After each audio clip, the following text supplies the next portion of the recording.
huu na miaka 5 ijayo tunaanza safari ya kutoa huduma za bima za kilimo kwa wakulima wa aina mbalimbali, mazao mbalimbali na mifugo ya aina mbalimbali kupitia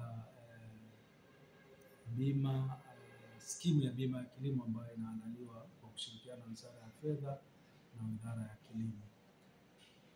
Lakini ya pili, tunategemea kuona soko likiendelea kuwa mahiri na kukua kwa kasi ambayo inategemewa.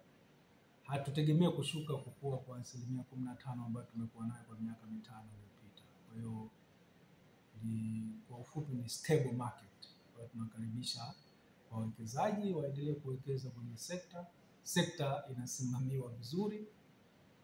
Tutaendelea kuhakikisha vile vile kwamba madai ya bima yanaendelea kulipwa kwa wastani usiopungua 95% na zaidi. Wastani wa 95%.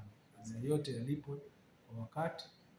Lakini 3, tutaendelea kudhibiti kwa nguvu zote kupitia teknolojia mbalimbali wahalifu katika bima ambao ni asilimia kama 5 mpaka 3, ambao tunataka tuone soko ambalo mwisho wa siku tunataka tuone soko ambalo halina udanganyifu, soko linalokuwa kwa kasi, lenye uweledi, lakini lenye tija kwa mwekezaji.